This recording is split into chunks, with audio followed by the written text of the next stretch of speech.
여러분, 가족 중에 누군가가 교통사고를 당하든지 아니면 중병으로 쓰러져서 의식을 잃고 병실에 누워 있으면 담당하는 의사에게 아마 모든 그 중병에 쓰러져 있는 가족들이 이렇게 물을 겁니다. 우리 집 아버지 또는 어머니 아니면 내 자녀가 다시 살 수 있겠습니까? 라는 질문을 하게 될 것입니다. 다른 말로 표현하면 이 질문은 우리 사랑하는 이 가족이 희망이 있겠습니까? 라는 질문일 것입니다. 만일 담당하고 있는 의사가 분명히 희망이 있습니다.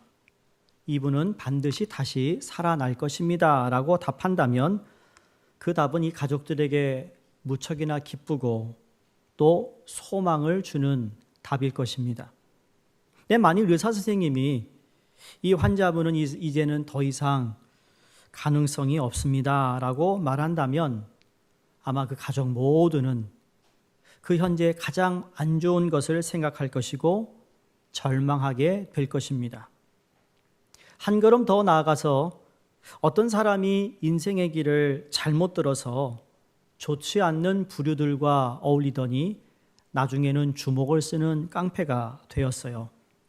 죄를 많이 짓고 수많은 사람들에게 나쁜 짓을 하다 보니까 교도소를 집에 가듯 들락날락 하는 인생이 되었습니다. 마지막에 이 사람이 큰 실수를 하여 사람까지 죽였다면, 그래서 누군가가 이 사람을 보면서 저런 사람도 변할 수 있을까요? 라고 묻는다면 아마 그 주위에 있는 모든 사람들은 고개를 갸우뚱하며 불가능하니라고 말할 것입니다. 더욱이 사회 전체가 부정과 부패와 도덕적 타락에 빠져서 나라의 주권도 잃어버린 채 이제 다른 나라의 식민지가 되어서 젊은이들은 모두 술주정뱅이가 되고 노름꾼이 되고 무언가에 중독되어 있을 때 이런 나라도 새로운 나라가 될 수 있을까요? 라고 묻는다면 여러분 어떻게 답할 수 있을까요? 맞아요. 주위에 있는 모든 사람들이 똑같이 말하듯 이건 불가능한 일입니다 라고 말할 것입니다. 저 사람이 아니면 저 사회가 아니면 저 공동체가 아니면 이 국가가 소망이 없습니다 라는 말을 쉽게 내뱉을 거라는 거죠.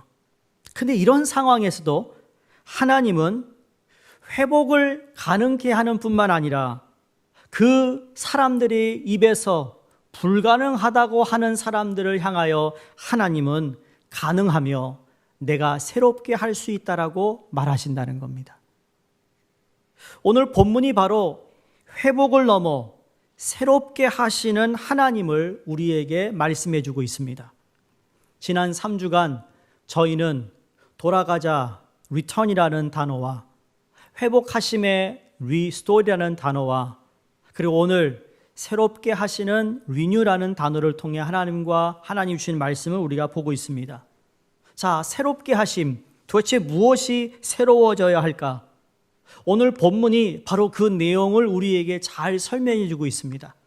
지금 골짜기에 흩어져 있는 마른 뼈와 같이 침체되고 절망에 빠져 있는 이스라엘 민족이 하나님의 말씀으로 다시 한번 살아나는 기적의 내용을 우리에게 말해주고 있습니다. 오늘 말씀의 배경은 우리가 잘 아는 대로 이스라엘 백성이 결국 바벨론에 의하여 예루살렘 성전이 무너지고 그리고 예루살렘에 있는 모든 유대인들이 바벨론으로 포로로 잡혀갑니다.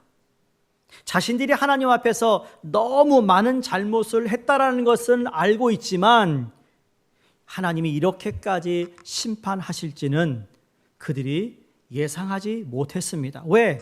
우리를 사랑하시고 우리를 택하신 하나님이 우리를 그렇게 하진 않으실 거라는 그러한 오해와 착각 속에 있었던 이스라엘 백성들이 결국은 하나님 앞에 너무나무 큰 죄를 범하고 불순종으로 인하여서 나라가 빼앗기고 그리고 자녀와 부모가 헤어지는 이별이 있을 뿐만 아니라 그리고 솜씨 있고 재능 있는 사람들은 다 바벨론으로 포로로 잡혀간 상황 속에서 이스라엘 땅은 절망이었고 이스라엘 땅은 너무나도 참혹한 비참한 그러한 상황을 우리에게 보여주고 있습니다. 이럴 때 우리가 어찌해야 될까 하는 절망 속에서 아무런 답을 찾고 있지 못하는 가운데 하나님이 에스겔 선지자에게 나타나셔서 에스겔이 이제 성령에 이끌려 뼈가 가득한 골짜기를 바라보는 순간 에스겔 마음속에 떠올렸던 건 무엇일까요? 하나님이 사랑하는 이스라엘 백성들이 바로 이 모습과 같구나라는 것을 그가 느끼게 됩니다. 이 뼈들은 도저히 소생할 모습이라고는 조금도 보이지 않는 뼈들을 보고 있을 때 하나님의 음성이 들려옵니다. 오늘 본문에 보니까 인자야 이 뼈들이 능히 살겠느냐라고 질문합니다. 여러분 사람의 생각으로 이를 바라본다면 이건 도저히 뭐가 맞지 않는 말입니다. 앙상한 뼈, 말라 비틀어진 뼈만 남아있는데 이들이 살아 움직일 수 있을 것 같으냐라는 질문은 너무나도 엉뚱한 질문이 아닐 수가 없습니다. 성경에 보면 정말 엉뚱한 질문을 하나님이 많이 하시죠. 예수님도 병자를 고칠 때마다 정말 이상한 질문을 하실 때가 참 많습니다. 여러분 오늘 우리 시대를 보면서 우리의 모습을 보면서 누군가 소망이 있습니까? 라는 질문을 한다면 그렇다고 여러분 그렇다라고 대답할 사람이 도대체 몇 명이나 있을까? 여러분 멀리 갈 필요도 없죠. 여러분 배우자가 옆에 앉아 있다면 아니면 여러분 지인이 옆에 친한 분이 누가 있다면 그분에게 한번 물어보시기 바랍니다. 이렇게 코로나로 인하여 전 세계가 마비되고 우리의 경제와 우리의 생활에 우리의 자녀의 모든 교육이 이거 너무 심각한 가운데 소망이 보입니까? 라고 질문한다면 여러분 무엇라고 대답하시겠습니까? 근데 이것도 우리의 생각일 뿐인 것이죠. 우리가 살고 있는 시대가 바로 뼈들만 앙상하게 남아있는 시대가 아닌지 모르겠습니다만 그런데 하나님은 이 가운데에서도 우리에게 소망이 있음을 말씀하십니다. 오늘 본문은 크게 두 개의 단락으로 나누어져 있어요. 1절에서 3절까지는 이게 전반부라면 4절에서 10절까지는 후반부입니다. 1절에 3절의 전반부는 하나님이 진단을 하고 있고 4절에서 10절 후반부는 하나님께서 처방의 말씀을 하고 있습니다. 하나님이 진단하시고 하나님이 처방을 주세요. 여러분 우리는 내 스스로 진단하고 내 스스로 처방할 때가 있지요. 특히 우리 한국 사람은 어디가 아프면 약국 가서 내가 원하는 약을 달라고 합니다. 자기가 진단하고 자기가 처방을 맞을 때도 있어요. 그러나 정확하게 우리가 내가 어디가 문제가 있는지는 하나님의 말씀을 통해 하나님이 내게 주신 음성을 통하여 내가 어떤 아픔과 어떤 상처가 있고 무엇 때문에 이렇게 분노하며 이런 진단을 받았을 때 여러분 그 진단의 처방을 내가 스스로 찾는 것이 아니라 하나님이 그 처방도 주신다는 사실을 믿어야 되는 겁니다. 여기 진단이 뭐였어요? 마른 뼈는 뭐였습니까? 다 죽었다는 이야기예요. 그럼 처방이 무엇입니까? 하나님은 살리시겠다라는 겁니다. 할렐루야.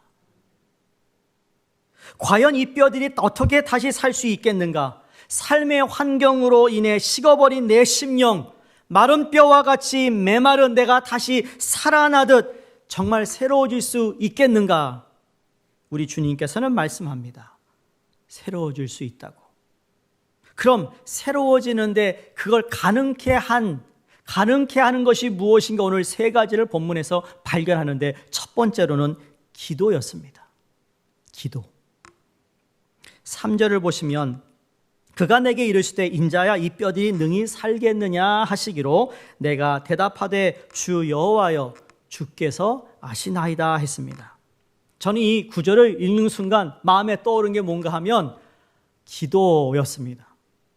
여러분 기도는 무엇이죠? 그냥 단순히 하나님께 간구하는 것 맞아요. 틀린 말은 아닙니다. 여러분 근데 기도라는 것은 간구만 있는 것이 아니에요. 기도는 내가 하나님이 나에게 주시는 음성을 듣는 것도 기도인 것이죠. 다시 말해 기도는 대화라는 거예요. 하나님과 대화하는 가운데 하나님이 우리에게 묻습니다. 여러분도 기도하시니까 아시지 않겠어요?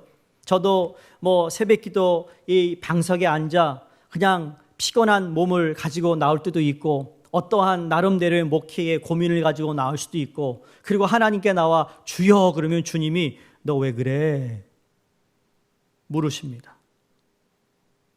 그럼 나는 그냥 막 얘기합니다. 하나님 이거 어떻게 해야 되냐고 물어봅니다. 대화를 한다는 거예요. 기도가 어려운 것이 아니라 그냥 하나님께 한번 물어보는 거. 하나님이 내게 들려준 음성이 무엇인지, 하나님과 에스겔이 지금 서로 주고받는 모습을 1절에서 그 다음에 이 4절, 5절까지 보면 계속 하나님이 에스겔에게 이야기하고 에스겔에게 묻고 있는 내용도 우리가 볼 수 있다는 겁니다. 하나님께서 에스겔아, 골짜기에 가득 버려져 있는 뼈들이 능히 살겠느냐라고 물으세요. 우리 인간적으로는 도저히 불가능한 말씀을 하나님께서 하시고 있는데, 또 어떻게 죽은 사람도 여러분 살 수도 없는데, 아니 오래전에 이미 마른 뼈가 되었는데, 한두 사람도 아니고 10절에 보니까 이게 큰 군대였다고 설명하고 있는데, 이렇게 많은 뼈가 어떻게 살아날 수 있겠는가? 도저히 말도 되지 않는 소리 같습니다. 근데 놀라운 것은 에스겔이 하나님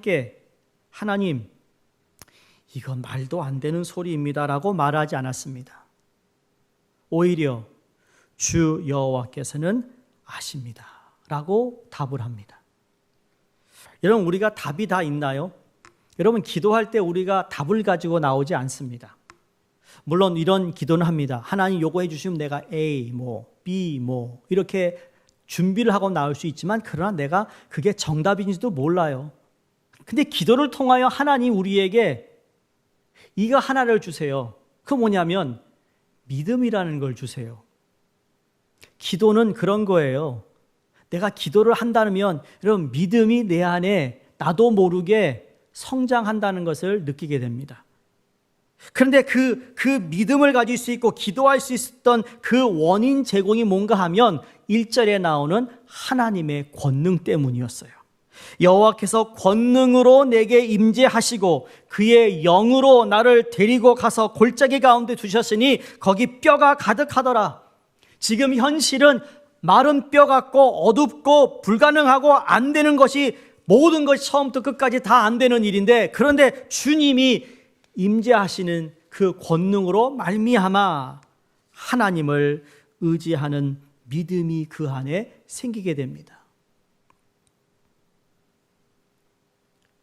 에스겔이 하나님의 질문에 주 여호와여 주께서 아십니다 라고 답을 한 것은, 하나님 알면서 그래요, 이런 태도가 아니라 정말 그 마음속에는 하나님, 우리 인간은 할 수 없지만 그러나 하나님은 하실 수 있음을 나는 믿습니다라는 그 고백이 담겨져 있다라는 겁니다. 여러분, 믿음이 무엇입니까? 믿음은 우리 인간은 할 수 없지만 하나님은 하실 수 있다라는 것을 믿는 것 아닙니까? 그래서 우리가 하나님을 찾고 기도하는 것 아닙니까?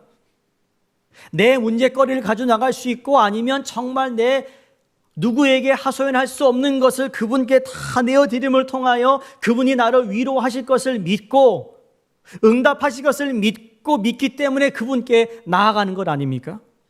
기도는 하나님과 대화인 동시에 기도를 통해 하나님이 하실 일이 무엇이든 간에 나는 믿습니다 라는 것이라는 거죠. 이 골짜기에 버려진 마른 뼈들은 누구의 것인지, 왜 그곳에 있는지에 대한 구체적 설명이 없습니다. 그런데 여러분, 두 가지 분명한 걸 깨닫게 됩니다.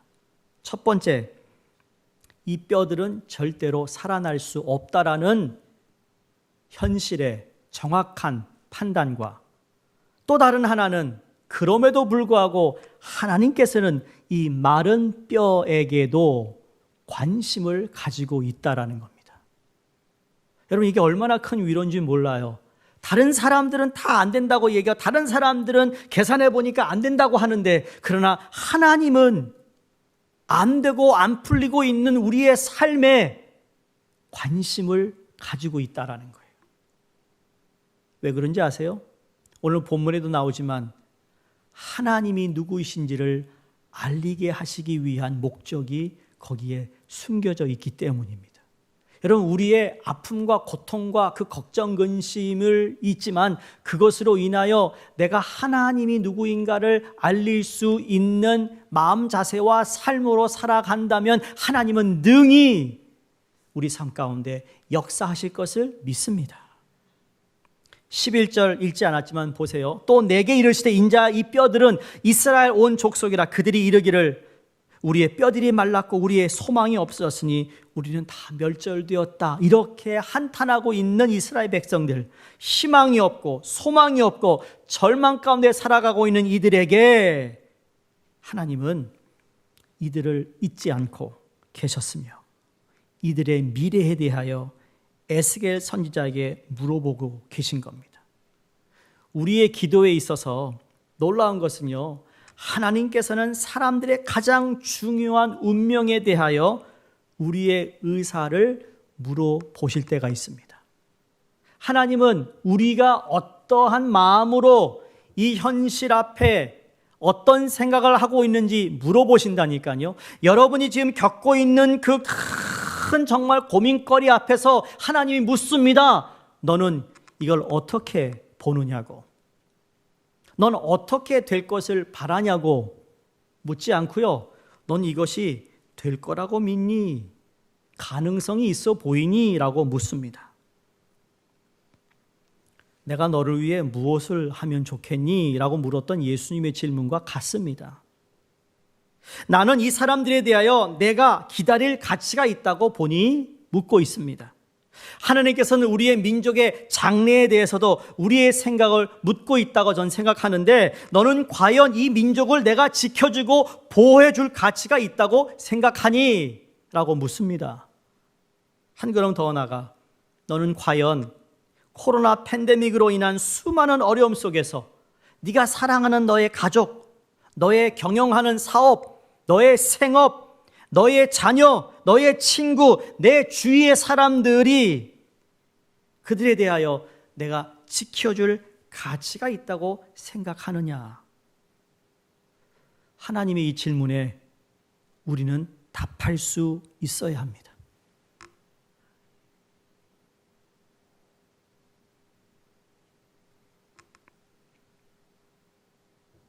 저에게 자녀의 문제로 또는 정말 배우자가 신앙으로 제대로 서서 신앙생활을 잘할 수 있도록 그러한 기도를 부탁하는 분들이 참 많습니다. 근데 그분들의 기도를 이렇게 하고 그분들이 갈망하는 것을 듣다 보면 자기네들 스스로가 답을 찾지 못하니까 기도해달라고 하지 않겠어요? 뿐만 아니라 그 답이 주님께 있다라는 것을 알면서도 때로는 묻습니다. 이 사람이 변할까요? 가능할까요? 목사님? 속으로 나한테 왜 물어봐? 라는 의문이 있지만 그러나 그건 제 몫이 아닌 거예요. 여러분이 제게 부탁하는 기도 제목은 제 몫은 그 기도 제목을 하나님께 그냥 올려드리는 것이고, 하나님은 여러분이 하나님 묻고 있는 질문에 어떠한 자세와 어떤 모습으로 살아가느냐에 따라 하나님의 응답이 임한다고 전 믿습니다. 기도입니다, 여러분.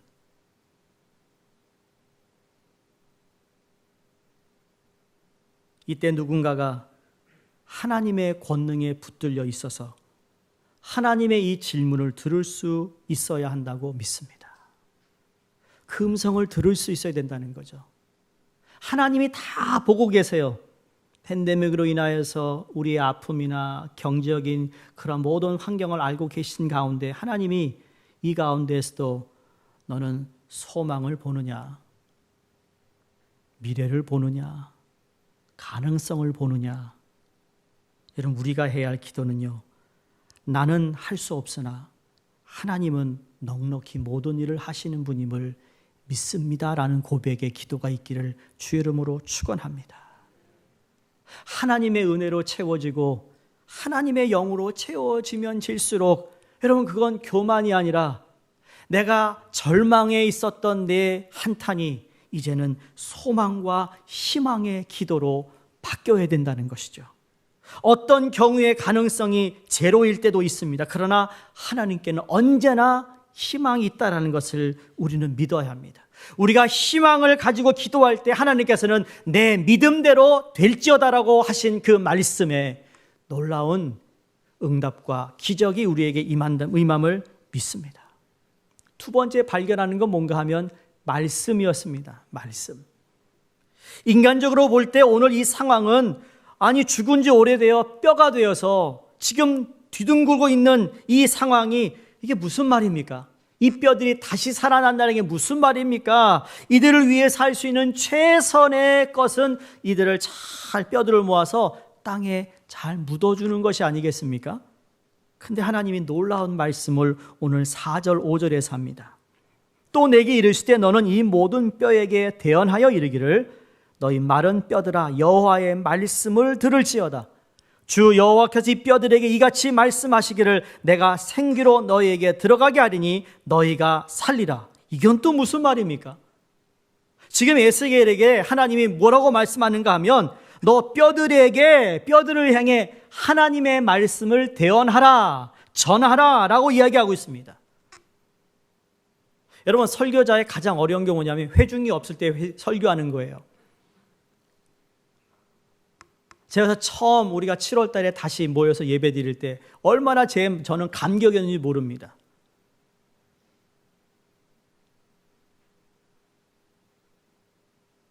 옛날에 연애할 때, 저희 집사람 연애할 때, 저 그냥 7시간 차를 타고 가야 하는 거기 막 갈 때 그 기분처럼 여러분을 얼굴을 보고 예배를 드린다는 게 얼마나 설레는지 몰라요. 그런데 여러분 없이 제가 영상으로 이 설교를 주일날 해야 되니까 여러분 아무도 앉아있지 않는 곳에서 설교한다는 것이 얼마나 어려운지 몰라요. 저 여러분 앉아있는 의자 보고 설교했어요. 의자 보고 일어나라, 회복하라.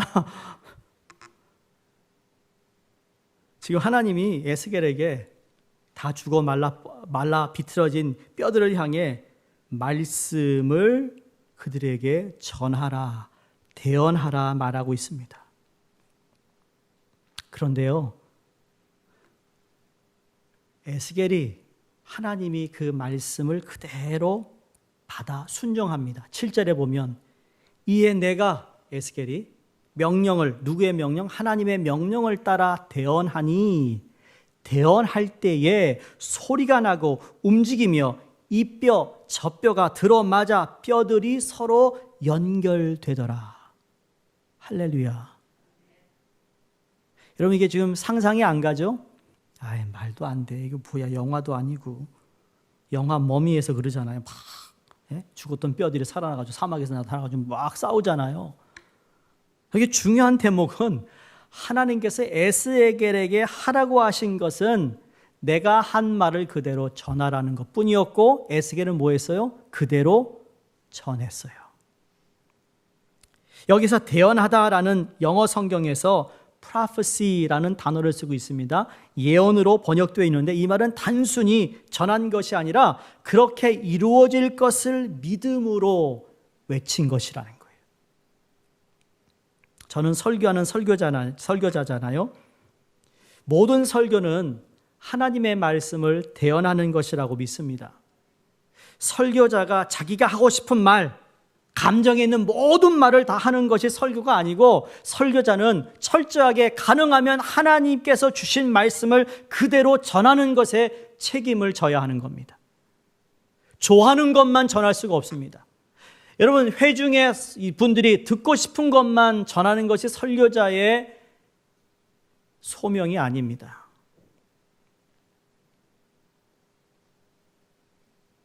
저도 나중에 주님 앞에 서야 합니다. 목회자로 설교자로서 내게 주어진 사명을 어디까지 감당했는가를 주님이 물으실 겁니다.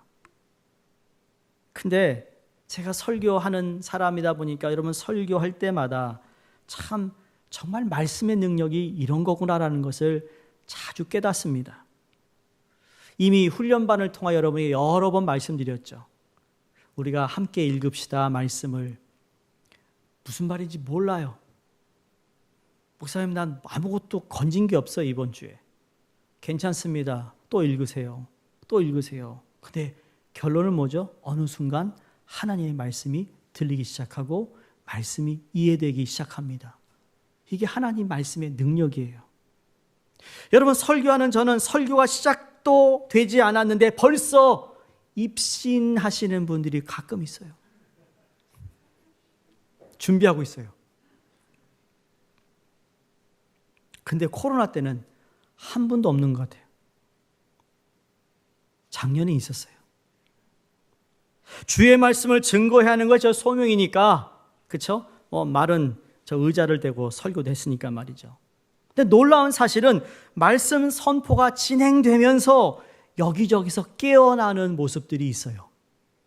우선 머리가 이렇게 들립니다. 그리고 뿐만 아니라 얼굴이 밝아집니다. 눈에 광채가 나기 시작합니다. 어떤 분의 눈에서는 눈물이 흐르고 있습니다. 입에서 찬양이 흘러나오기 시작합니다. 여러분, 살아나는 것을 저는 본다는 거예요. 예배당에 들어오실 때와 전혀 다른 모습으로 걸어 나아가는 모습을 저는 매주 보게 됩니다. 그 얼굴에 성령의 빛이 있고 걸음길에 힘이 있고 입술에 찬양이 흘러나오는 것을 보게 됩니다. 이건 설교자가 설교를 잘해서가 아니라 하나님의 말씀이 그대로 그 심령에 전해질 때 가능한 일이라고 믿습니다. 하나님의 말씀이 선포가 되니까 마치 시계를 거꾸로 돌리는 것처럼 이 마른 뼈들이 역순으로 다시 살아나기 시작한 것이 얼마나 놀라운지 모릅니다. 그러나 이것이 오늘 우리의 삶 가운데도 동일하게 이루어지고 있고 역사하고 있다는 사실을 믿는다는 것이죠. 여러분, 그거 아세요? 우리가 어려운 일을 당했을 때 하나님의 말씀을 붙잡으면 적어도 계속 나빠지던 것이 갑자기 멈추어지는 일이 생긴다는 것을, 이상합니다. 더 이상 나빠지지 않습니다. 왜냐하면 하나님의 능력의 말씀이 우리의 삶에 개입하시기 시작했기 때문입니다. 그게 하나님의 말씀의 능력이에요. 우리는 하나님의 말씀이 얼마나 능력이 있는지 모르기 때문에 자꾸 인간적인 생각을 가지고 하나님의 일을 하려고 합니다. 그래서 마른 뼈들을 향해 말씀을 전한 것은 미친 생각이다, 정신 나간 것이다 라는 그런 말을 합니다. 그런데 한번 생각해 보세요. 여러분, 마른 뼈가 되게 된 원인이 무엇인가 입니다. 왜 마른 뼈가 되었지? 왜 그 수많은 사람들이 마른 뼈처럼 다 변했지? 원인은 바로 하나님의 말씀의 능력을 믿지 못했기 때문입니다.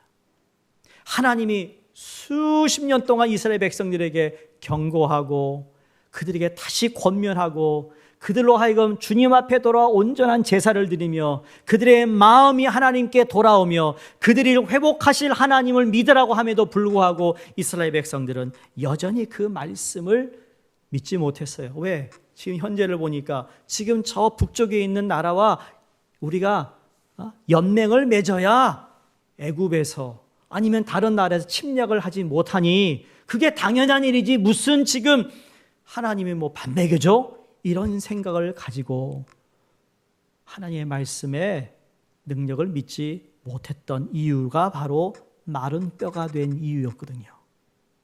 하나님의 백성들은 오직 하나님의 말씀으로 살아야 합니다.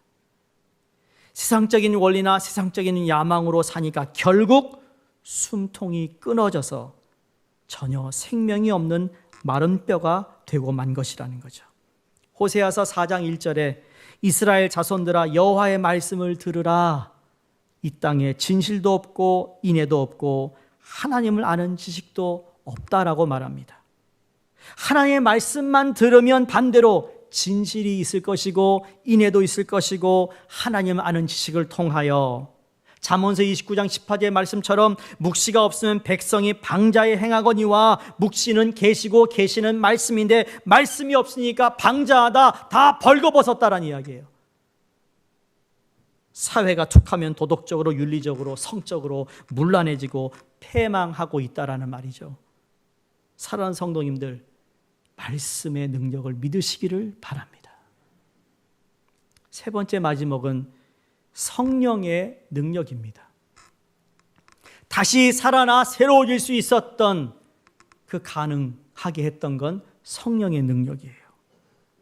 오늘 본문 전체를 통틀어 중요한 열쇠와 같은 단어 하나가 등장하는 것이 바로 37장 1절에 나오는 여호와의 권능입니다. 그 권능이 내게 임하시고 그의 영으로 나를 데리고 가서 골짜기 기운 가운데 두셨다.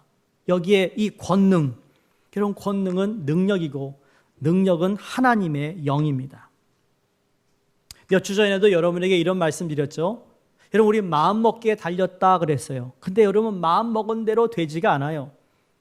마음 먹은 대로 우리가 살아가면 좋겠는데 마음 먹은 대로 그게 내 마음대로 되지가 않거든요. 결단을 했는데 결단이 오래가지 못해요. 헌신도 했는데 오래가지 못해요. 은혜를 받았는데 그 은혜를 잊어버려요. 외적에서 오는 원인일 수도 있고 내적에 있는 갈등일 수도 있어요. 그만큼 우리가 참 부족하고 연약하다라는 겁니다. 근데 사도 바울이 로마서 8장 26절에 이렇게 말합니다. 성령이 우리의 연약함을 도우시나니. 우리의 이 부족함과 연약함을 아셔서 하나님께서는 예수님을 통해 보혜사 성령님을 보내주셨고 그 보혜사 성령님이 우리의 연약함을 지금도 돕고 있다라는 사실을 우리가 깨달아야 합니다. 그래서 사도행전 1장 8절에 보면 예수님이 제자들에게 하셨던 말씀, 오직 성령이 너희에게 임하시면 너희가 뭘 받는다고요? 권능을 받는다고 그랬어요. 이 권능과 에스겔서에 나온 여호와의 권능은 같은 동일한 단어예요. 동일한 의미예요. 하나님의 영이 나타나는 곳에는 하나님의 능력이 나타났고 거기에는 하나님이 임재하시는 사건이 벌어지는데 구약에 보면 대부분 하나님의 영은요, 권능은 주로 지도자들에게 임했습니다. 예를 들면 왕에게 임했고 제사장에게 임했고 선지자들이나 예언자들에게 임했습니다. 그래서 시대마다 하나님은 그 지도자들을 세우셔서 이스라엘 민족이 빠져 있고 그리고 아주 어려운 상황에서 그들을 구원시키는데 하나님의 권능에 사람들이 나타나 그들을 구원시키는 일을 하셨어요. 사사시대의 지도자들이 다 그랬습니다. 그땐 반드시 주의 영으로 말미암아 활동했습니다. 보통 때는 그냥 평범하게 살아가다가 아주 급하고 어려울 때 하나님이 그 사람을 쓰시는데 그때는 여호와의 권능이 임했어요. 영이 임했어요. 삼손이 하나님의 영에 감동되어 사자를 맨손으로 잡지 않았습니까? 그 많은 군대 앞에서 기드온과 300명이 그 적을 다 이길 수 있었던 것은 하나님이 그들에게 허락하셨던 통찰력과 그들에게 주었던 놀라운 능력이었어요. 그런데 하나님이 예수 그리스도를 이 땅에 보내시고 우리 죄를 대신하여 십자가에 달려 죽게 하시고 3일 만에 다시 부활하신 예수 그리스도를 통하여 우리 약속하신 하나님의 영 성령님은 구약에서 아주 특별한 부류의 사람들에게 임했던 영이었는데 예수님을 통하여 이제는 예수를 믿는 모든 사람들에게 임하는 성령이 된 것이라는 거예요. 여러분이 예수를 믿고 있다면 그 성령이 여러분 가운데 있다는 사실을 믿어야 합니다. 절실히 더 느껴야 하는 것은 하나님, 내가 다시 회복되어야 되겠고 내가 다시 마음먹은 대로 하나님 앞에 결단하고 헌신해야겠는데 나는 여전히 연약하고 부족합니다. 그러므로 하나님의 영이 내게 임해 주셔야 함을 매 순간마다 고백하는 거예요.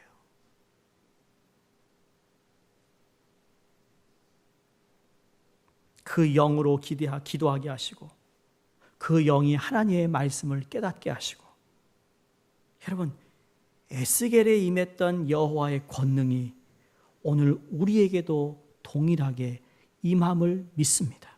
근데 보세요, 에스겔의 말씀은 죽었던 사람들을 역순으로 거꾸로 돌려놓긴 했지만 역시 살아나지 못했습니다.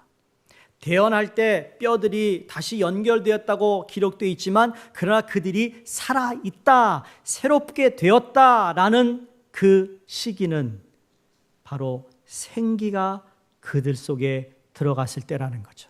하나님의 영이 그 안에 들어갔을 때 그들이 큰 군대로 새로워졌다라는 것을 성경이 말씀합니다. 9절에 보세요. 또 내게 이르시되 인자야 너는 생기를 향하여 대언하라.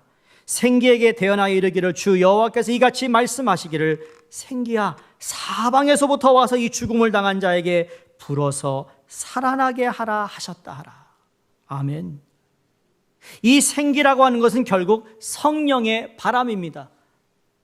마가의 다락방에 바람과 같이 임했던 성령님, 여기 주목할 것은 하나님께서는 죽었던 자의 영을 불러오라고 말씀하지 않고 죽은 자의 영이 여러분 불려와서 다시 산 사람이 되어야 그건 옛날 사람이라는 거죠.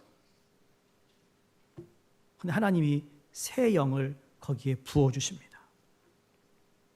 우리 인간이 진정으로 살기 위해서는 완전히 새로운 생기가 불어와야 한다고 믿습니다. 그 결과 하나님의 말씀이 대언될 때 이 생기가 사면에서 불어오기 시작하면서 모든 죽은 사람들이 다시 다 살아나게 된 것이죠. 여러분, 이 생기라는 단어가 구약에 몇 군데 더 등장하죠. 제일 첫 번째가 창세기 1장 2절에 땅이 혼돈하고 공허하여 흑암이 깊음 위에 있고 하나님의 영은 수면에 운행하시더라. 그러면서 2장 7절에 보면 여호와의 하나님이 땅의 흙으로 사람을 지으시고 생기를 그 코에 불어넣으시니 사람이 생명이 된지라. 욥은 그가 그 아픔과 곤욕과 고난 속에서 마지막 부분에 이렇게 고백합니다. 하나님의 영이 나를 지으셨고 전능자의 기운이 나를 살리셨다. 바로 하나님의 영, 그 생기로 말미암아 내가 다시 살아날 수 있다라고 고백했다는 것이죠. 과거에 내가 어떤 모습으로 살았든 간에 나를 살리시는 하나님이 전혀 다른 모습으로 우리를 새롭게 하시는 그 성령의 능력을 우리는 사모해야 되며 그 성령의 능력을 우리가 받아야 될 줄로 믿습니다. 마가 다락방에서 성령을 받기 전에 제자들의 모습과 성령을 받고 난 후에 제자들의 모습은 확연하게 다르지 않았습니까? 그 차이가 바로 성령이었습니다. 성령. 두려움에 떨고 앞이 캄캄하여 무엇을 어떻게 해야 할지 모르는 삶에서 이제는 담대하게 믿음을 가지고 자기들의 삶의 목적이 무엇이며 가치가 무엇이며 그것을 새롭게 깨달은 제자들이 방 안에서 벌벌 떨지 않고 이제는 밖에 나아가 부활하신 예수님을 전했던 것은 성령의 새로움이었습니다. 그래서 오늘 본문에도 하나님께서 생기로 하여금 사면에서 불어오게 했다라고 말씀은 이것은 성령의 역사가 시간이나 장소에 구애받지 않고 무제한적으로 임하시는 것을 의미하고 있습니다. 우리가 모여서 기도 모임을 하지 못하고 모여서 함께 말씀을 훈련하고 말씀을 묵상을 하지 못한다 할지라도 여러분이 하나님 앞에 기도와 말씀으로 여러분의 마음을 드리고 여러분의 헌신하는 마음으로 주님께 나아가는 그 심령 위에 오늘도 하나님께서는 그 생기를 부어 넣어주셔서 여러분이 새롭게 시작할 수 있는 담대한 믿음과 용기와 그리고 내가 나가야 할 방향을 허락해 주심을 믿습니다.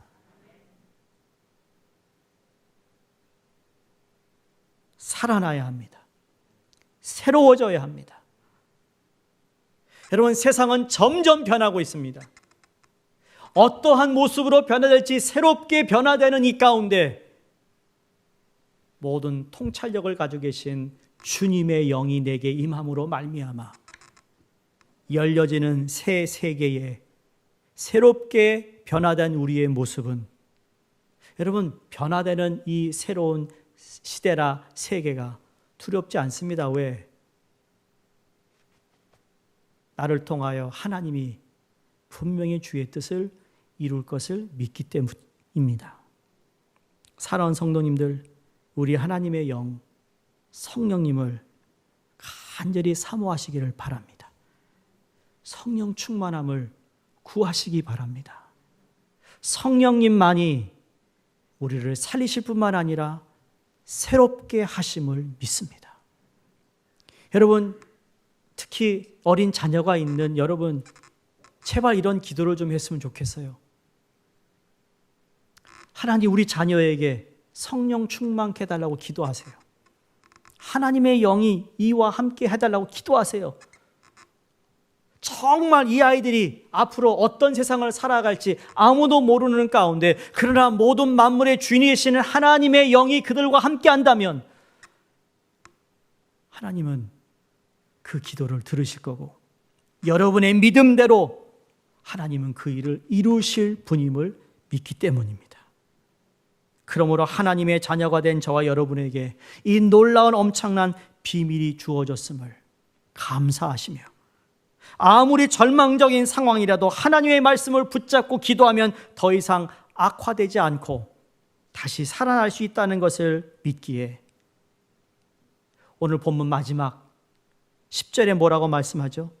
이에 내가 그 명령대로 대언하였더니 생기가 그들에게 들어가며 그들이 곧 살아나서 일어나 서는데 극히 큰 군대가 되더라.